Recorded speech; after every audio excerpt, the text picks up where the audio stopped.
हम फिर से लेकर आ चुके हैं आप लोगों के लिए शाम की सभी ताज़ा और बड़ी खबरें। एक एक कर आपको सारी खबरों की जानकारी देंगे। आज देश दुनिया में क्या कुछ हो रहा है। दरअसल पहले जो बिग ब्रेकिंग न्यूज़ आ रही है, बुरी तरीके से भड़के असदुद्दीन ओवैसी पीएम मोदी पर। जी हाँ, केंद्र सरकार को लगाई फटकार। दरअसल सुरेश चौहान के को नौकर साहिब जिहाद, ये इस टाइप का जो उसका शो आता है, उसको चलाने की मंजूरी मिल गई है, जिस पर बुरी तरीके से भड़कते हुए नजर आया असदुद्दीन ओवैसी। इसके बारे में विस्तार से बताएंगे। वहीं पर दूसरी जो बिग ब्रेकिंग न्यूज़ आ रही है, आप लोगों को बता दें, कंगना रनावत की मुश्किलें बढ़ती जा रही हैं। जी हाँ, मोदी भक्त कंगना रनावत पर मुंबई में कई जगह एफआईआर दर्ज। दरअसल उद्धव ठाकरे के ऊपर काफी गलत टिप्पणी की थी, इसके बारे में विस्तार से बताएंगे। वहीं पर तीसरी जो बिग ब्रेकिंग न्यूज़ आ रही है, आप लोगों को बता दें, राहुल गांधी ने बोला सुरेश चौहान के पर अपना हमला। कहा अगर ऐसे शो आते रहे इंडिया में तो हिंदू मुसलमान को पनाह दे रही है केंद्र सरकार। जी हाँ, इसके बारे में आपको विस्तार से बताएंगे कैसे सुरेश चौहान के अपने शो में जानबूझकर हिंदू मुसलमान के मुद्दे उठाता है। खैर, इसके अगली बड़ी खबर में हम आपको बताएंगे किस तरीके से यहाँ पर सऊदी ने फ़ोन लगाया पीएम मोदी ने। जी हाँ, सऊदी के किंग को फ़ोन लगाया है। दरअसल चीन और भारत के बीच में जो विवाद बढ़ता जा रहा है, उसको लेकर बात हुई है, इसके बारे में विस्तार से बताएंगे। वहीं पर आपको अगली बड़ी खबर में हम आपको बताएंगे किस तरीके से जो यहाँ पर पीएम केयर फंड पे जब एक सवाल पूछा गया, जब सवाल उठे पीएम मोदी पर, तो यहाँ पर चाटू जो कि सीएम योगी है हिंदू मुसलमान करने वाला, उसने एफआईआर दर्ज करा दी और कोर्ट ने ज़बरदस्त तरीके से लगाई है फटकार। इसके बारे में भी आपको विस्तार से बताएंगे। वहीं पर अगली बड़ी खबर में हम आपको बताएंगे फिर से भड़की एक बार ममता बनर्जी। कहा जानबूझकर हिंदू मुसलमान वाली चीज़ों को पनाह देती है बीजेपी। दरअसल आप लोग बता दें, सुरेश चौहान के पर अभी काफ़ी सवाल उठाए थे उसने, आईपीएस और आईएएस पर, पीसीएस पर, जिसके बाद काफ़ी लोग भड़कते हुए नजर आए। इस पर ममता बनर्जी ने भी साधा पीएम पर अपना निशाना। इसके बारे में भी आपको विस्तार से बताएंगे।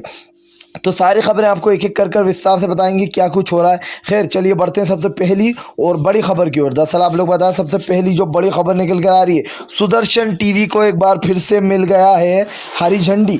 जी हाँ, आप लोगों को बता दें, केंद्र सरकार से यही उम्मीद थी कि जैसे शो चलाने वालों को वो हाँ बोलेगी ही बोलेगी। हम सबको पता है कि सीबीआई और केंद्र सरकार क्या है, ये बताने की आपको ज़रूरत नहीं है। जिस तरीके से यहाँ पर केंद्र सरकार द्वारा उसे खुली छूट दी गई है सुरेश चौहान के को, वो आगे चलकर भी हिंदू मुसलमान करने वाला है। या तो जो है बीजेपी ये कहना साफ साफ बंद कर दे कि हम हिंदू मुसलमान नहीं करते। साफ साफ दिखाई देता है जिस तरीके से केंद्र सरकार ने यहाँ पर इसको जो है टिप्पणी करते, जिस तरीके से इन्हें टिप्पणी की थी, उसके बाद भी इसको जो है इस शो को चलाने की अनुमति दे दी गई है। दरअसल इसका जो भी शो आता है, नौकर साहिब जिहाद, इस टाइप का जो इसका शो आता है, एक नंबर का घटिया शो आता है, और इसको उसके बावजूद भी ये हिंदू मुसलमान करता है। और यहाँ तक कि ने आईपीएस और पीसीएस पर जो सवाल उठाए थे, उसको लेकर कथित रूप में आईपीएस और पीसीएस ने इसका विरोध किया है। कहा अगर ऐसा ही चलता रहा तो आने वाले समय में सिर्फ और सिर्फ हमारे देश में नफरत फैलाने जैसे शो रह जाएंगे और मोहब्बत बांटने वाली एक भी चीज़ नहीं रह जाएगी। और ये साफ दिखाई दे रहा है कि किस तरीके से केंद्र सरकार ने इसको हरी झंडी दे दी है। खैर, हमें पहले से ही पता था यही होगा। खैर, चलिए बढ़ते हैं एक और अगली बिग ब्रेकिंग की तरफ।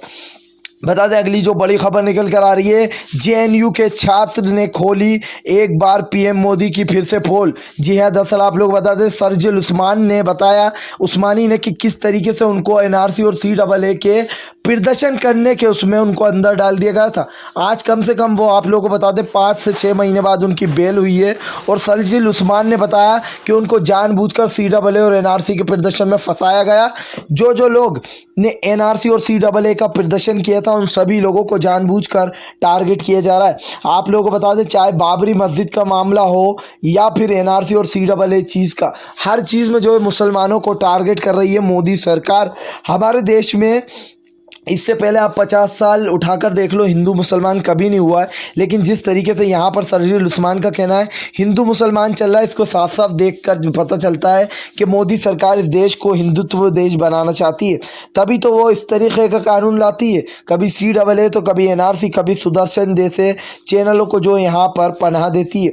आप लोग बता दें, सरजिल उस्मान ने काफ़ी राज खोल दिए हैं। जी हाँ, मोदी सरकार के, उनका कहना था कि उनके साथ जेल में काफ़ी कथित व्यवहार होता था। उनको आज बड़ी मुश्किल से बाद तमाम जो है बेल मिली है आज 5 से 6 महीने बाद।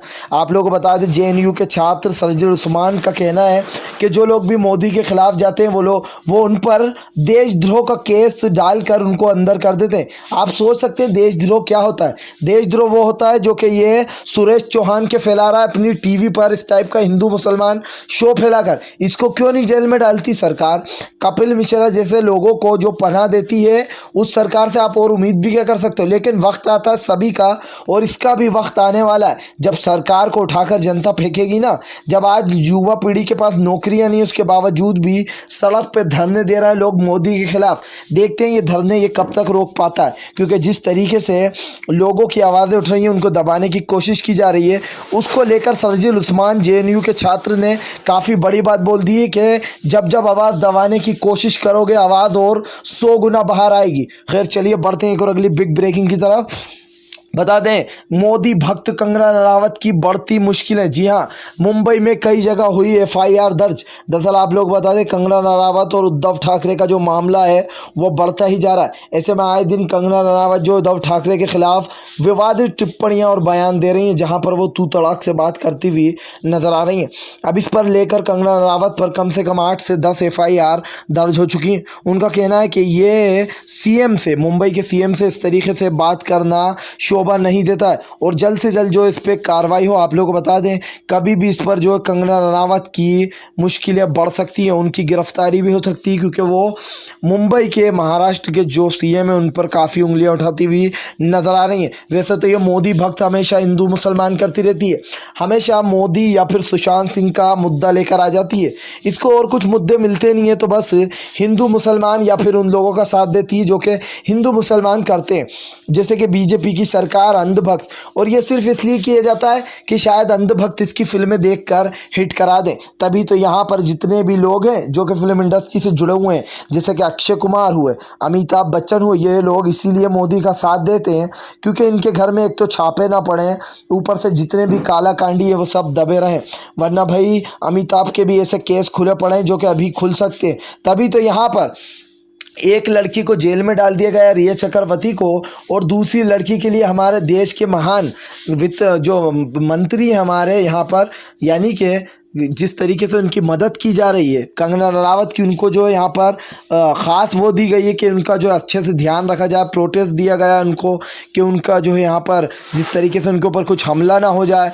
तो यहाँ पर एक तरफ तो जो है हमारे महान PM मोदी इनको जो इतनी ज़्यादा सहायता दे रहा है, दूसरी तरफ एक लड़की को अपने बिहार चुनाव के लिए जानबूझकर फंसाया जा रहा है। तो क्या लड़कियों में वो, उनको लड़की से कुछ लेना देना नहीं है, उनको सिर्फ ये है कि कंगना रनावत तो उनका फ़ायदा कराती है।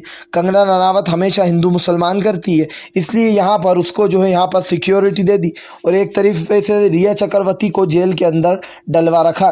खैर चलिए बढ़ते हैं एक और अगली बड़ी खबर की ओर। दरअसल आप लोग बता दें अगली जो बड़ी खबर निकल कर आ रही है, ज़बरदस्त तरीके से यहाँ पर एक बार फिर से PM मोदी के खिलाफ भड़कते हुए नजर आए हैं राहुल गांधी।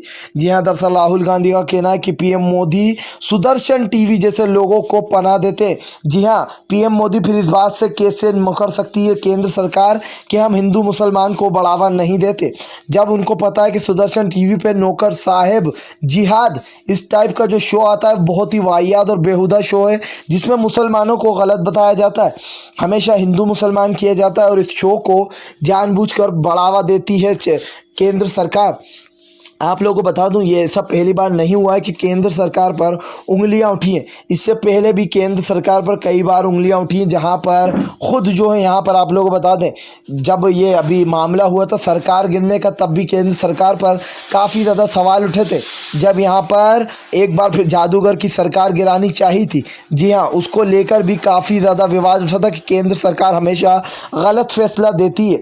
और एक बार फिर से जो है विवादों में आ गई है केंद्र सरकार, जब से उसने सुदर्शन चौहान के को उसका नौकर साहिब जिहाद जो शो आता है वो चलाने का फिर से एक बार उसको अनुमति दे दी है।